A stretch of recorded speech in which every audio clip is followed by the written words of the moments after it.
Good afternoon, everyone. My name is Guedes Cummins. I am ready to make a second presentation today. We have presented, I think it was Tuesday night, and Georgie let me know that we had technical difficulties. So we are doing this presentation again. I take this opportunity to thank Georgie and Raquel once again. And I also invite the interpreters who participated in the previous presentation to join us again. Welcome, everyone, and let's begin. Today, we are going to talk about a few topics in interpretation.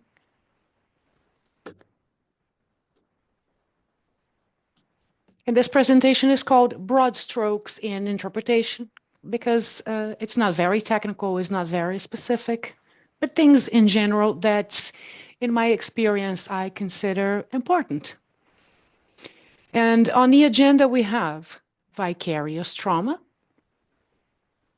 We will be talking about deliberate practice beyond the both, Netflix and no chill, subtitle, and general topics in interpretation. What is vicarious trauma? Vicarious trauma is also called indirect trauma. And what is it?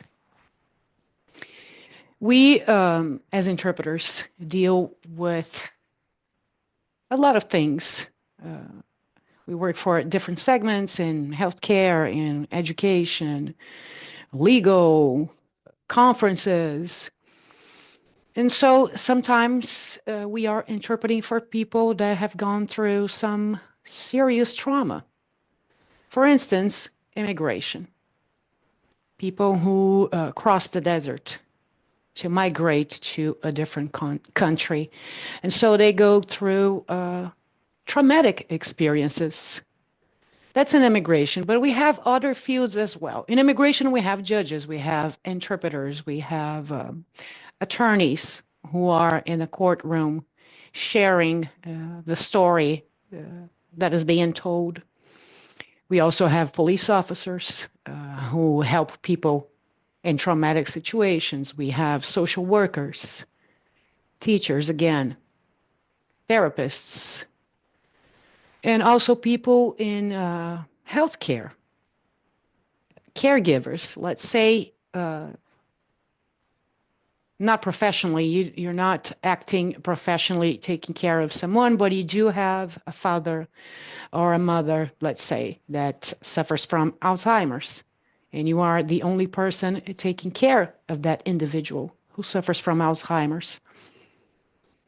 You sympathize with what they are going through. You have empathy for their suffering and what they are feeling.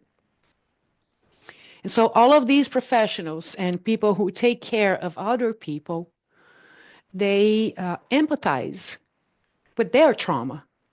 And so over time, we begin to show symptoms. And vicarious trauma is empathizing with the trauma that other people have experienced. And so we start to feel their feelings as if they were our own feelings. And that is called vicarious trauma or indirect trauma. We already spoke about the people that are exposed to it, attorneys, doctors, interpreters, and so on. And what are the symptoms? When you start listening to traumatic experiences, and here in particular, I'm going to use the immigration segment as an example, it affects you. Over time, it begins to affect you because you are listening to that person in the courtroom talking about how they have been robbed, how they have been kidnapped, forced to perform sexual work. So do things that they didn't want to do. It's very traumatic. It's very disturbing at times. As an interpreter, you're there in the courtroom. Obviously, you cannot show your feelings. You just have to interpret. But over time, those stories start to affect us. And so you begin to question yourself. You think, you know, this person had to escape their own country, leave everything they know and love behind because they have been threatened because of corruption, because of drug trafficking. It is a person that was forced to leave their country. And you know that that's not fair. And so you start thinking, where is God in all of this? That's one of the symptoms of vicarious trauma. You question, where is God in all of this? You can also start showing a level of cynicism. You become a cynic. And so you may ask, what is the point of life? Why are we alive? Why people have to go through this? And another symptom is sadness. You withdraw. You start to feel very sad and helpless because you listen to those stories and you know that you cannot personally do anything to help that person. Professionally speaking, as an interpreter, you can't do anything. The only thing that you can do is be a voice for them, but personally, you cannot help. And so you start to feel very sad. And it can affect your sleep. It can affect your concentration at work. It can affect your relationship with your family, your relationship with your friends. And you start to withdraw socially. You stop talking to people. You stop sharing things because of your sadness. So that's another symptom. And in order for us to recover from the vicarious trauma, the first thing that we need to do is have awareness. When we start to realize that, wait a minute, something is going on with me. You know, I'm talking to people from my family and I'm giving them short answers, or I'm being rude, or I just don't want to talk to them. So you start to recoil. But you have to be aware, right? You begin actually, after a while, you begin to self-diagnose. You become aware that something is wrong with you, that you are acting differently with people you know, with your social circle and your family members and so on. That is awareness. And when you realize what the problem is, you probably think, well, it's because of work. I am exhausted. I am emotionally exhausted. I had a very difficult session today. I heard a very terrible story. So you recognize what's going on with you. You know what the cause is, right? You are aware of what's going on with you. What is the cause? What is the root? And so once you become aware, you have to confront it. You have to deal with it. Because if you don't deal with it, it snowballs. And that can't be good, because it can cause other problems in your life, including your work life, right? So you have to confront it. Don't hide it. Don't hide your feelings. Don't act like nothing's happening, because recovery will be more difficult. So confront what you are feeling. And then you have to find balance. And in many work segments, people are always talking about finding balance. It's difficult for us in this fast-paced world to find balance, but we have to find it, because not having it can also affect our work life and our personal life. So we got to find balance. How do you do that? One thing you could do is connect with nature, if this is something that you like. If you like gardening, if you have plants in your home that you love very much, which is my case, connect with nature, or go outside and give yourself some time to contemplate nature, because every day we are so busy going to work, coming back from work, taking kids to school, whatever it is that we need to do from Monday to Friday. We don't have time to contemplate. And what is contemplate? Look up to the sky. Look at what the clouds are doing. See if you can see a bird. See if you can hear a bird. It sounds silly, but It's amazing what nature can do for you. It calms you down. So that's one example, right? Of finding balance. Connect with nature if this is something that you like. Or connect with your friends. Go out to dance. Go out to have a nice meal. Go hang out with your friends. Go to have some coffee. Connect with people who you love and people who loves you. That's important. And then, of course, we all have duties. We all have obligations, right? But when you're not feeling like yourself, some days you just can't comply. Let's say you worked all day interpreting, and there was a very difficult testimony or a story, traumatic story that someone told that was very difficult to interpret and go through. When you get home, it's like your nerves are fried and you are mentally and physically exhausted. And you think, you know what, I have to go home and I still have to cook dinner. I have a family, I have a child, I have a partner. Well, you don't have to.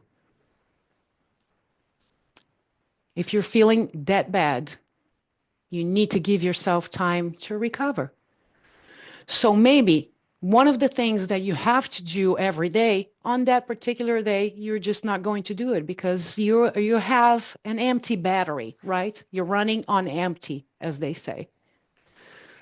Skip that for the day because you need time to recover and do whatever it takes to recover, be it going to sleep or listening to music that calms you down, aromatherapy, taking care of your plants, being with your pet. If you have a cat, a bird, a dog, whatever pet you have at home, you need to decompress. You need to get rid of all the stress that you collected throughout the day. You need to decompress. And then, of course, connection. Don't isolate yourself because vicarious trauma can affect your sleep. It can affect your concentration. It can affect your performance at work, your relationship with your partner, with your family, with your friends. If you don't do anything about it, it could even affect you during an interpretation session. Let's say I'm standing in a courtroom and again, somebody's telling us a story about what they went through, the fear that they have to return to their country because they have been victims of assault, robbery, rape many times. And you listen to it and it's very disturbing. And over time, if you don't take care of the vicarious trauma that you feel, you get affected right there and then while you are interpreting. And obviously that cannot happen to you because you are an interpreter. You have to remain professional at all times. So it is important to connect with people, with your friends, and be among people that love you so that you can recover. It's very important. Now we can move on to deliberate practice beyond the booth, subtitle, Netflix and no chill. So let's say you are done for the day. You had a long interpretation session and you are coming back home and you feel like having a glass of wine. It's been a long day and a glass of wine is going to help you relax. And then you think, but you know what? Wait a minute, it's Monday. I really shouldn't be having a glass of wine on a Monday night, right? So, you talk to your partner, you talk to your children, you eat dinner with them, and then you decide to sit down and watch Netflix. You think, I still have a couple of hours before I have to go to bed and start doing it all over again. So let's sit here and watch an episode or two of the show that you are watching at the moment on Netflix. And all you want to do is relax, right? After a long day. But you're watching that show and you realize what's happening. All of a sudden you realize that you are interpreting that episode. Instead of just watching it, you are interpreting everything. And then you think, well, we're here. My brain is doing it. Let's just go ahead and make it a deliberate practice for whatever it is that you need or want to do at the moment. Let's give it an example. Let's say you want to practice your décollage, or you want to practice reformulation. You probably will have to do reformulation even if you don't intend to. It happens to us all the time. So let's say you want to interpret and practice décollage. If you have already decided that you are going to deliberately interpret that episode as you watch it, that's practice. You're not in the booth, but your brain is still in the booth. So record yourself as you would if you were in the booth. It's practice. It is deliberate. Go ahead and record yourself, and later on you can listen to your recording, and if you're doing décollage, see if you need to increase, if you need to decrease, where you are, what changes need to be made, and so on. But on a side note, the Netflix and no chill. Why Netflix and no chill? In the beginning, we used to say, well, you know what? I'm just going to watch Netflix and chill. Chill as in slang for relaxing. So back in the day, Netflix and chill just meant that. Watch TV and relax after a long day. But the millennials changed the meaning of the word chill. I am not going to tell anybody what that means right now, but I will tell you that when you sit down and your brain begins to interpret why you watching Netflix, there won't be a Netflix and chill for you, because your brain will still be in the booth and you will still be practicing. So Netflix, yeah. Chill, definitely not. Okay. Now I have a nice tip here for everybody, which is something that I do myself. Basically, everything that I am presenting here for all of you tonight, it's stuff that I do. So I'm not just saying it. It's also having experience doing it, right? So you should train your hearing in different accents. Let's say you interpret from English into Portuguese or German or Italian, whatever language pair you have, where one of the languages is English. You should train your hearing with English with different accents. So, as an example, an Australian accent, an Irish accent, an African accent. If you go to the website of the United Nations and you watch a plenary there, you will see that everyone is, in fact, speaking English, or most of them, of course. So they are speaking English, but everyone speaks with their own accent. And the more you listen to it, the more accustomed your hearing becomes. And how is that helpful? It is helpful because let's say that you're going to have a conference that you're going to interpret for, a webinar, right? And someone from Africa is going to be presenting. They will be speaking English because it's the universal language in business and so on. They will be speaking English. But you might not be able to understand every word because there's the accent factor, right? But if your hearing is trained, then you don't become so intimidated. You become accustomed to the pronunciation and the accent, and it makes your job easier. So training your hearing in different accents is very, very, very helpful. Many times we are going to be doing interpretation for people speaking English with different accents. And so the point, like I said, and I repeat, is not to find yourself being intimidated at that time. You know, you're at work and you hear a word and you don't really understand. You're not really sure if that's the word they said. Of course, if that should happen, you could use reformulation within the context. You could reformulate. But if your hearing is trained, it's not going to be so difficult. You're not going to sweat as much. So I strongly recommend that you do that exercise. And I suggest that you go to the United Nations website to get a very good example, and go wherever else you want to go on the internet and an artist that you like and just listen to them and train your hearing. That's a very good thing to be doing as an interpreter. Now, general topics in interpretation. Broad strokes, nothing too specific, but things that are very important that I believe interpreters should be doing to be better professionals, right? You probably know this one, but I'm going to say it anyway.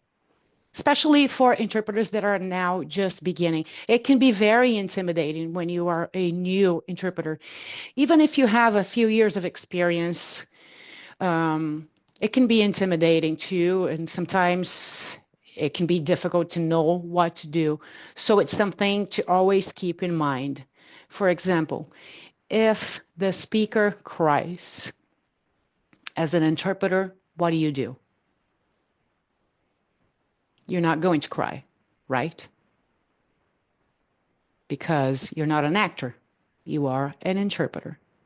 So obviously, when the speaker is crying, the audience, everybody can see that they are upset. So you don't need to mimic that, right? You're not going to mimic the crying as if you were a parrot. You're not going to do that. What are you going to do to properly relay that emotion?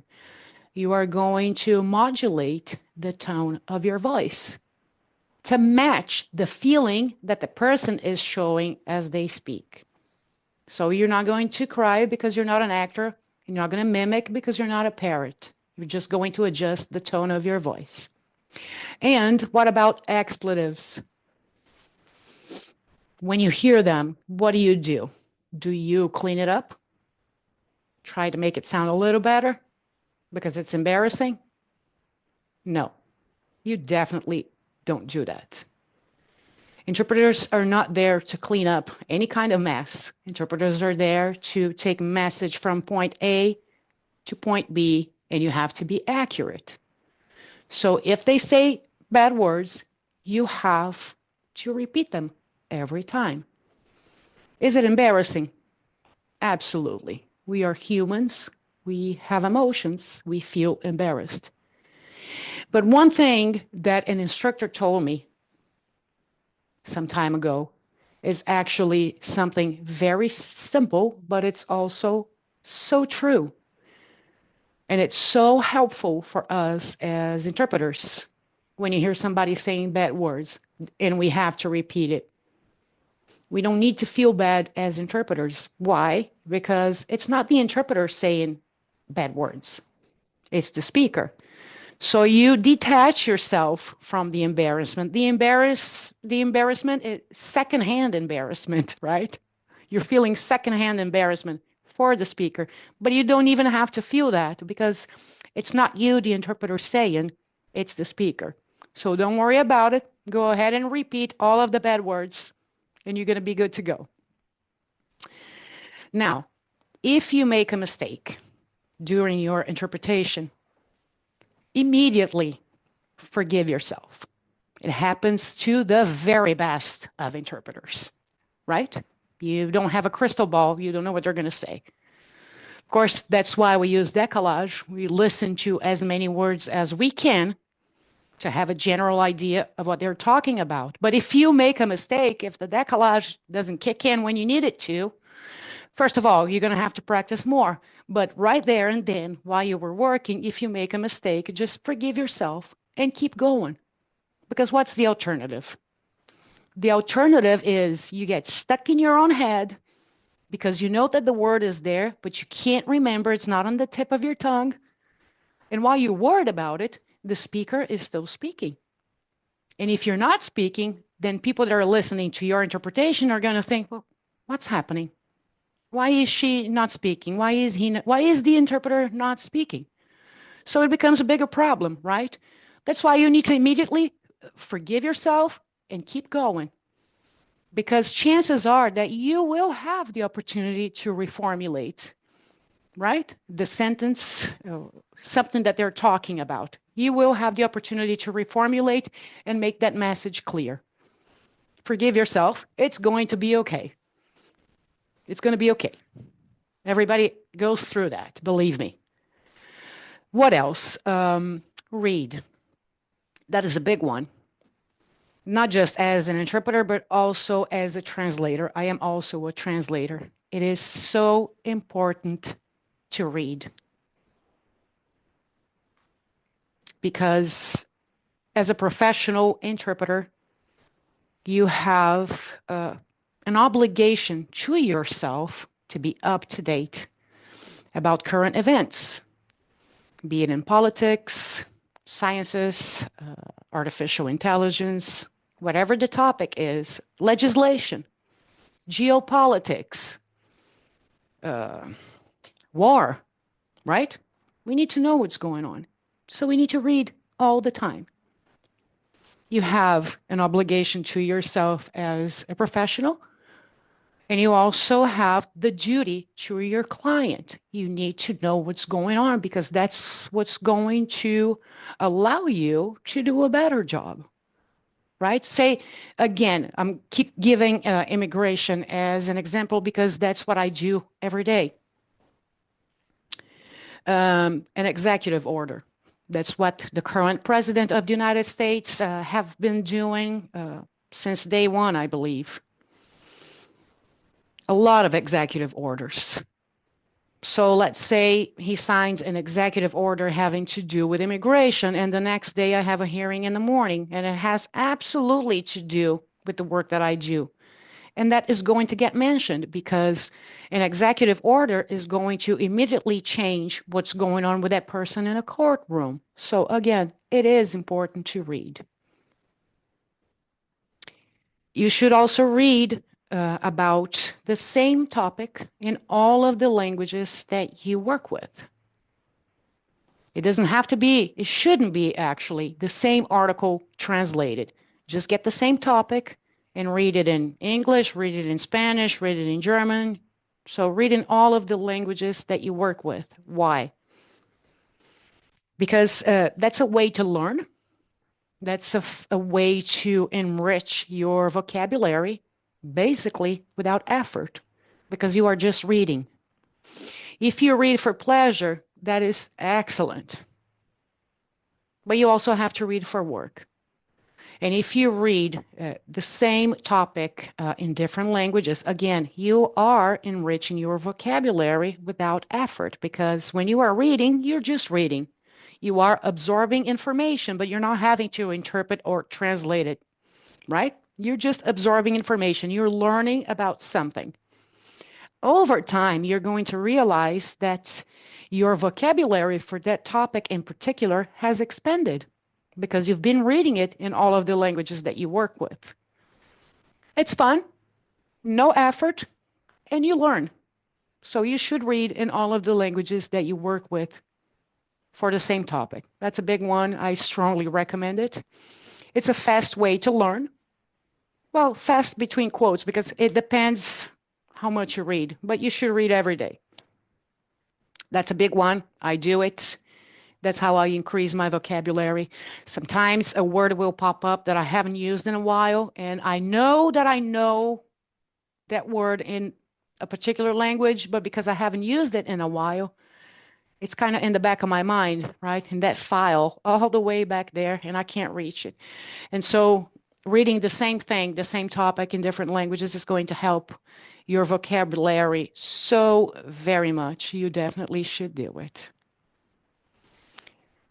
Pause for a little water.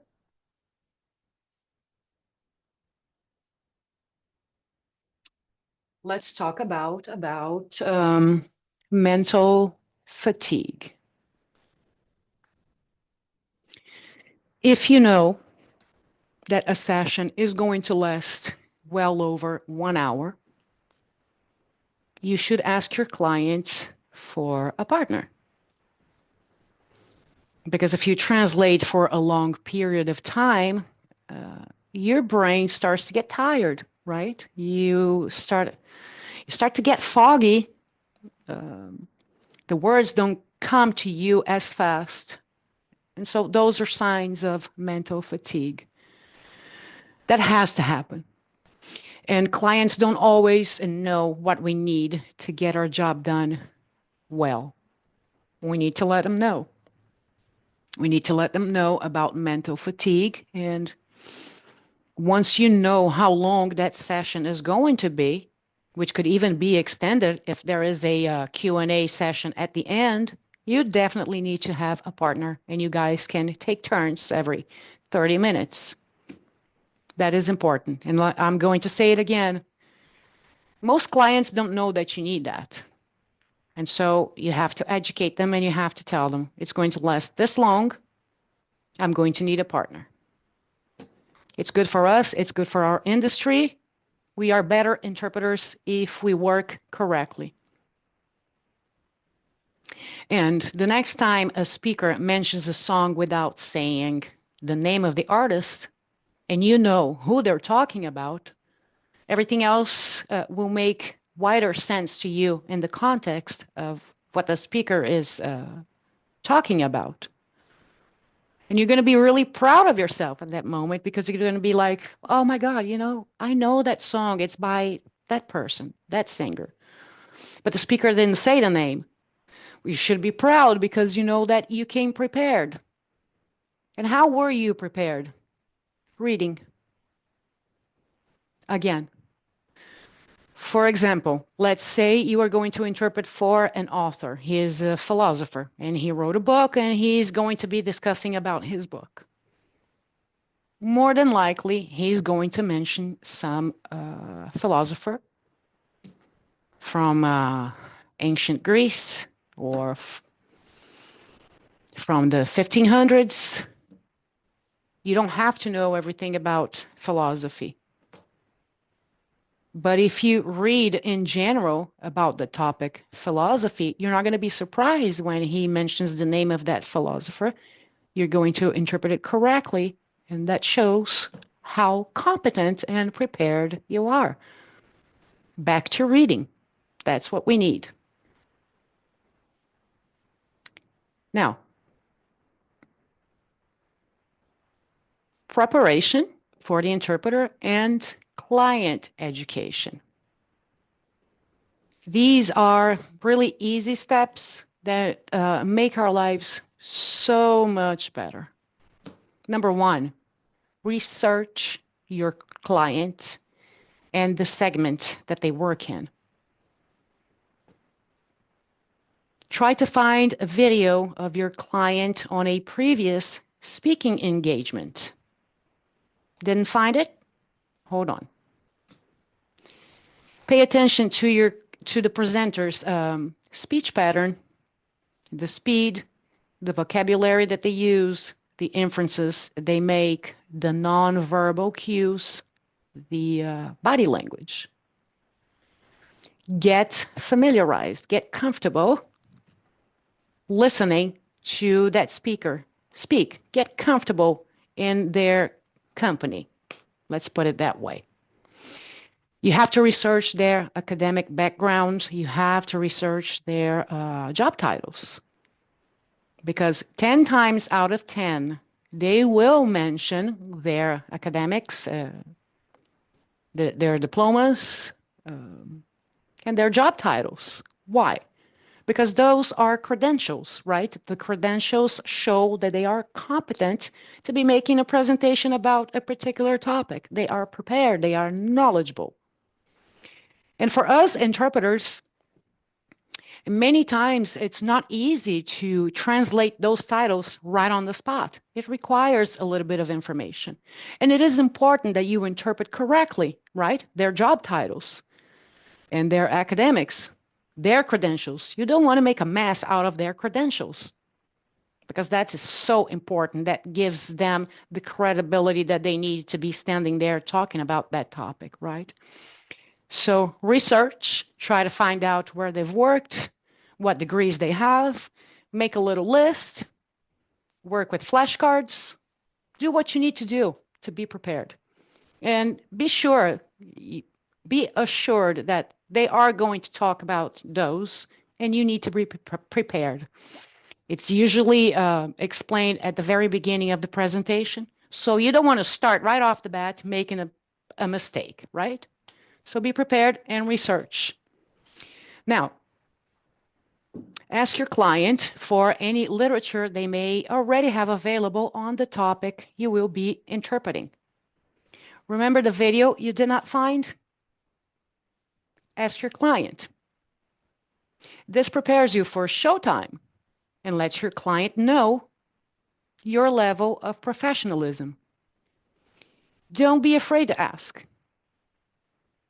You need to be prepared to get your job done well, right? And as I said before, clients, most of the time, they don't know what we need to get our job done well. So we need to let them know. Let's say you're going to give a presentation about climate change. Maybe your client doesn't want to share with you, and he's going to say something like, well, you know, I can't share with you the material that I'm going to present. Well, they can give you material from a past presentation.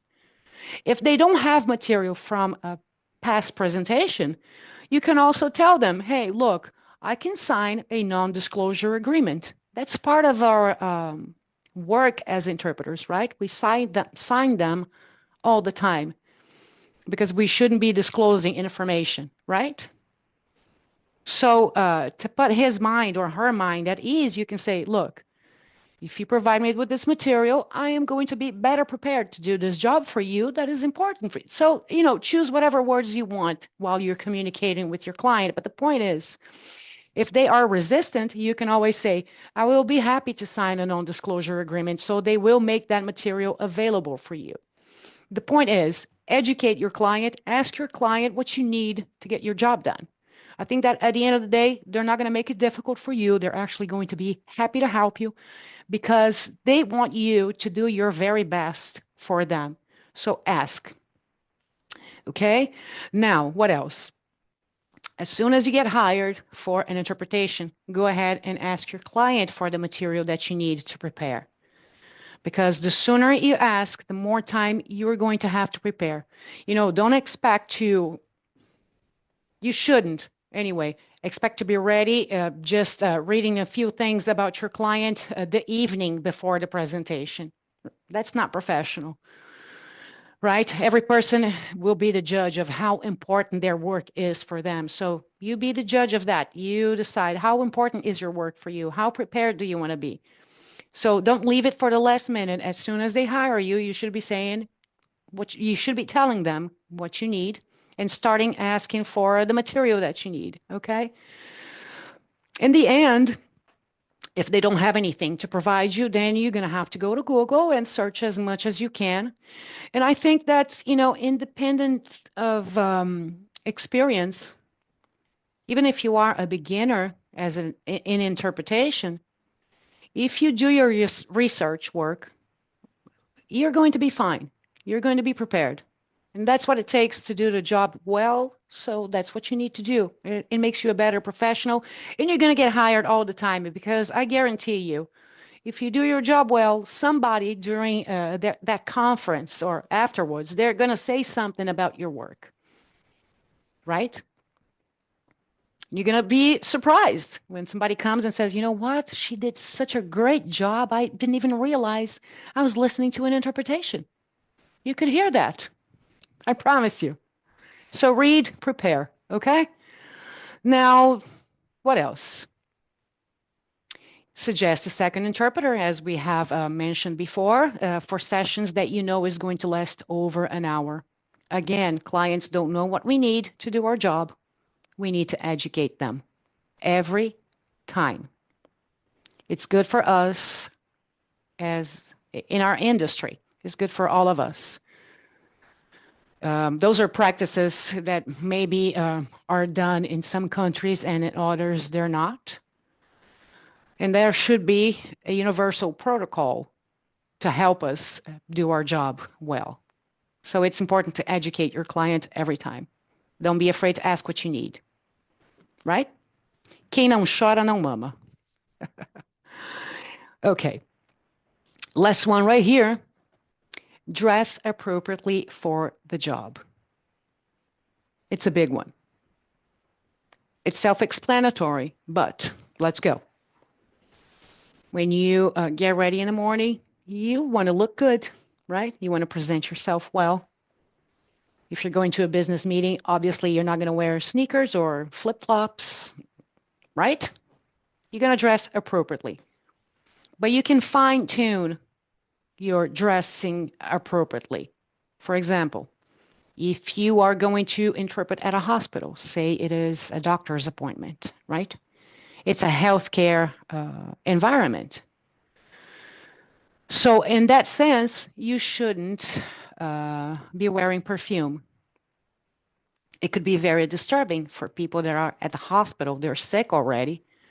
So you don't want to disturb them with a strong fragrance, right? Nothing too strong, nothing sexy. Preferably, if you know you're going to the hospital, don't wear perfume at all. What else? Avoid flashy jewelry.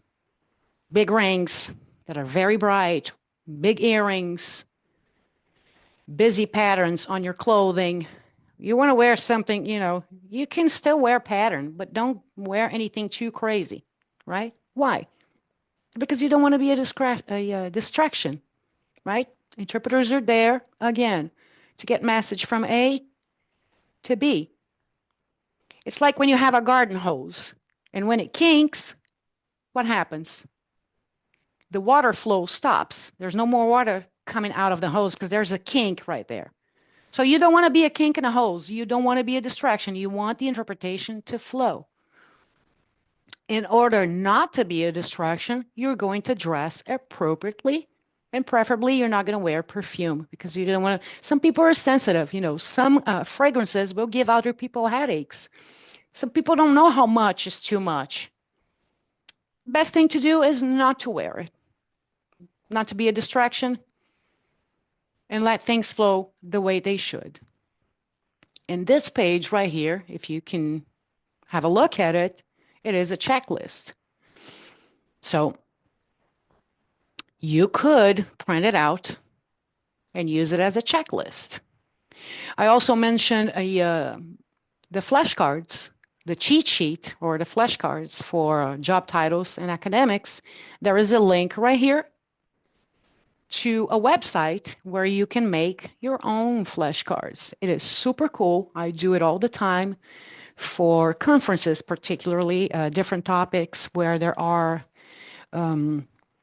new terms that I have to learn for a particular segment. So I make my flashcards on this website that is called Memozora, and the link is right here. You should check it out. Final thoughts.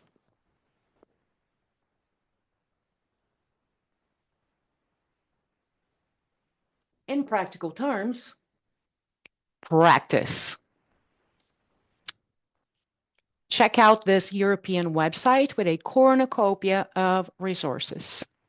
This website is called OSIT and is developed by a community, European community of interpreters, and it's really full of resources for interpreters, things that you can check out, material for practice.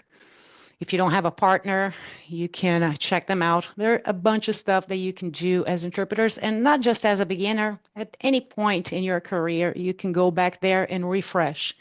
It's a great website that I'm happy to share with all of you during this presentation. Practice again. If there are words that you have a hard time with, particularly words in English, you should go to Google.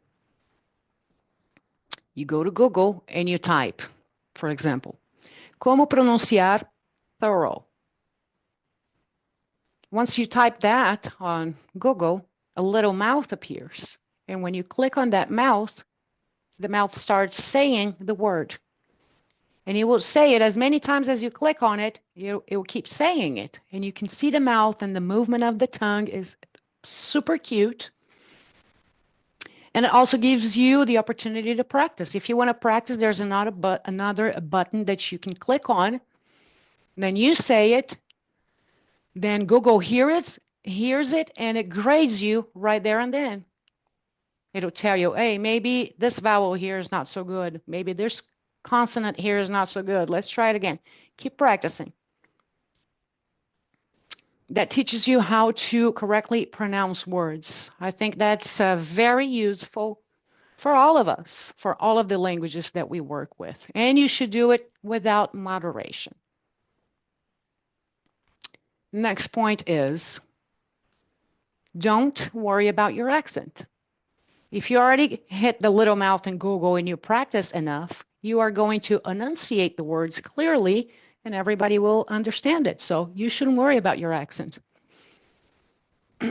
Forgive me. Again, I'll give you the example of the United Nations website. If you go there and you listen to them, you will hear that everybody's speaking English with their own accents. You shouldn't be worried about it. If you speak good English, you are good to go.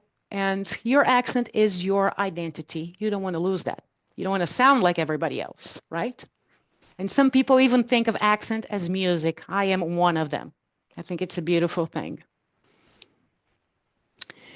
Again, talking about accent, your accent is your identity. You don't want to lose that because that's the best of you that you bring to the table. You are unique. You do your job, even though you follow protocols.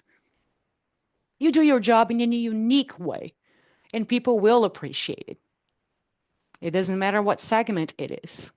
So don't lose your identity. Don't try to be somebody else, right? You also should search Google from the countries and the languages you work with. So if you interpret into German or Italian or Australian, whatever, go to Google from that country and research there too. Because, you know, I like to say the internet is a very big place and not everything gets translated. The search results that I'm going to see here in the United States are not the same search results that I'm going to see in Brazil, for instance, because the internet is regulated. So you're not going to see the exact same thing. So you should be visiting Google in the language that you interpret for. You're going to get more information and you're going to learn more. You're going to learn more information about the person you're going to interpret for. And that same information might not be available on Google from your own country. So it's very interesting to make those visits and find out more. It's like an investigation. It's very interesting. Sometimes, I do that all the time, but sometimes I get distracted. I go to Google Earth instead. So sometimes I'll go to Spain and I start taking walks in Barcelona instead of searching Google Spain. It happens. Now, last one in final thoughts is don't forget to breathe. If anxiety hits, inhale through the nose, exhale through the mouth, slowly. Do it about 4 or 5 times. Say you have an interpretation for a very important institution. And I don't know, 15 minutes before showtime, your palms start to sweat, your armpits start to sweat, and your heartbeat starts to accelerate. And you feel the anxiety, right? Because you know how important it is. Well, problem is being that anxious, you're going to make a mess. You don't want that to happen. But there's a way to fix it. Sounds so simple, but it's science. What happens when you do the breathing exercise? You bring more oxygen into your brain. When you get more oxygen in your brain, you begin to think clearly again. Your hands stop sweating. Your heartbeat slows down. And you can think clear again and be ready for showtime. You should do it every time. Sometimes I even do it during an interpretation. When there is some kind of break or somebody shuffling papers, I'm breathing. Usually after the first, 20 minutes into the interpretation, I begin to feel more relaxed.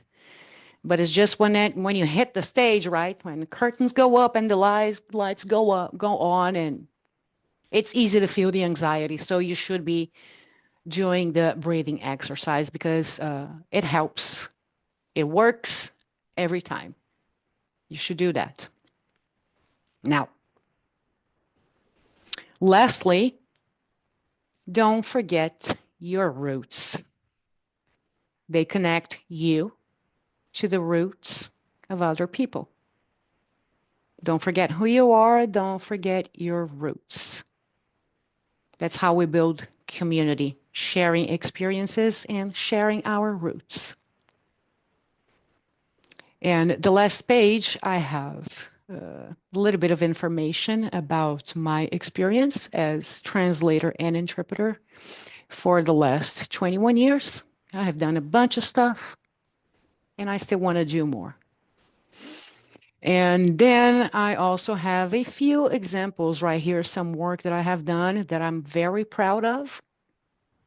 And I want to thank everybody. I want to thank Jordi again, Raquel, Galera da Adrenalina.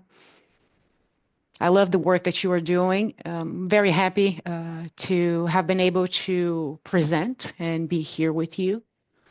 I hope interpreters have a good time. Definitely visit the links that I made available. You know that this PDF is going to be available for you. The interpreters that already participated, they already have it. And the interpreters that didn't participate in the first presentation, they'll still have a chance to get their copy and read and prepare if they're doing deliberate practice. Thank you very much once again. A pleasure being here, and see you next time.